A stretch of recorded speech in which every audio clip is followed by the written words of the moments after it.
when I said exhausting before, because I'm listening and listening and listening. And I don't want to say this to offend you, but it seems like you come in with the same race hustle that a lot of these people out front called Black leaders do. We seem to not want to, no matter what anybody says, you keep going back to the system. We all are in this system, it's their system. And you can't not say if you made it through the system based on your decisions, then someone who's still living in the system is having a decision that they make as well. No one is excusing a system or systematic things that we live through or come up in. I'm from a family of 11 with a 2-parent household. And there are some that married and had kids, some that went to the service. There are some that got on drugs, became alcoholic and had different baby daddies. Some married and have 9 kids with one father, with one husband. So even from the same, we come up in those the 50s, 60s, 40s, 50s, 60s, and 70s. So even with that spectrum, there are systems in place because they have set up systems all the time. But that means that at some point, the adult have to make decisions on what's presented to them. Now, when you're talking about gangs, our gangs are the only wars that have yet to end. World War I, World War II. Brother. No. I gotta go. Well, you can listen offline, but I'm not going to allow you to interfere with me because I listened to all. But I was exiting. You asked me to stay for a moment. Well, yeah, but what you ready to go? I wasn't going to be here to interrupt you, but you asked me to remain. I appreciate it, but what I'm saying to you is, you can't keep saying the race hustle thing all the time. Okay, yeah, I'm race first. I am. If you call it a hustle, I call it a conscious, systemic, radical analysis. And tonight, as many questions as I posed, I haven't heard. I am up for a reasoned argument and evidence-based arguments, and I am willing to change my position when I am confronted with evidence that shows me that I'm on the wrong path. And unfortunately, I haven't encountered that this evening. So I'm going to have to wish everyone a good night. Of accountability for the individual. You never did that. Brother Wisdom, if you could just allow Brother Kenyatta to say his piece before he exits. It sounds like he can listen on his own. He doesn't have to be on the live to hear what you have to say. He said he has to leave. So if he can just allow himself to exit, and then you could just finish with your points. Yeah, I appreciate that. I appreciate the exchange. I appreciate the opportunity. I appreciate the invite, and I hope to carry forward in the future. So I like to say that. And thanks to you specifically, Sister Monica. Thank you, Brother Kenyatta, for your contribution. Aiding us in this. All right. Good night. Good night. So like I said,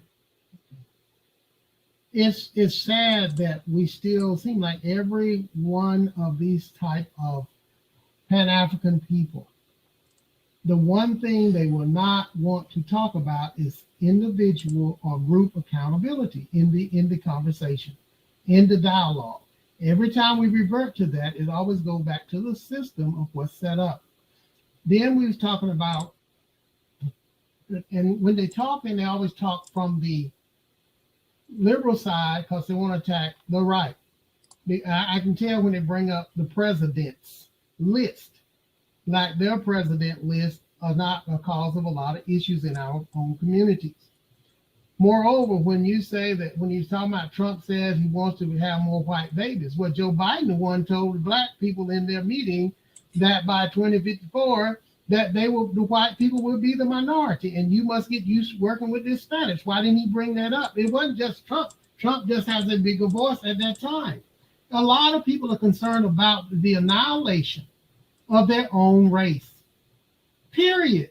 That has nothing to do with him creating a new system or a new something to them. Look, I have a problem with us eliminating our people, our messiahs, long before they come in the world.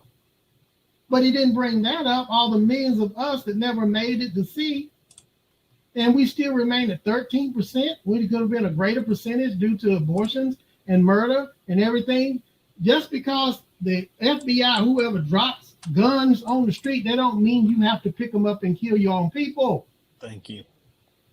It don't make sense to keep saying what has been done, where then you yourself as a father and husband for 23 years, but yet you still say these people out here are so bad with the system, they can't make it to where you are. That's ludicrous to me. That's what was exhausting listening to. I'm trying to do a revolution without having the people to be accountable, like I was accountable and made a good decision myself. If somebody can make that make sense to me, please help me, because it doesn't right now. That's like me telling all my sons, look, I'm going to save you. I don't want you to do nothing for yourself, even though I'm trying to create a legacy all on my own. I did this, and I'm an example that you can make a decision to get somewhere, but you don't really have to, because you live in a system, even though I lived in that same system too. We all still live in that so-called system you're talking about, but there are people who are making a difference. But we as a collective people, no matter what the individual success is, or as you call the outliers, but we still looked at it as a collective body of people.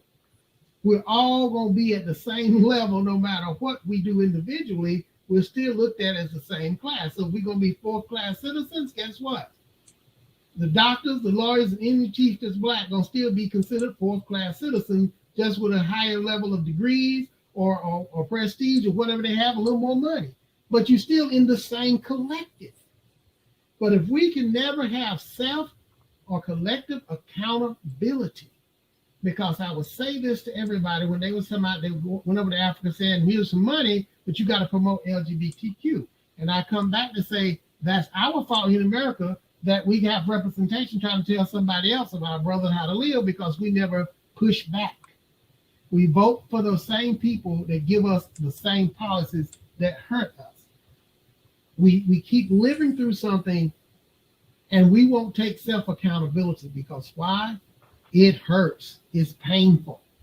We know that, see, racism, the system itself, is to try to own and control as much as resources, land, infrastructure, your waterways, and everything.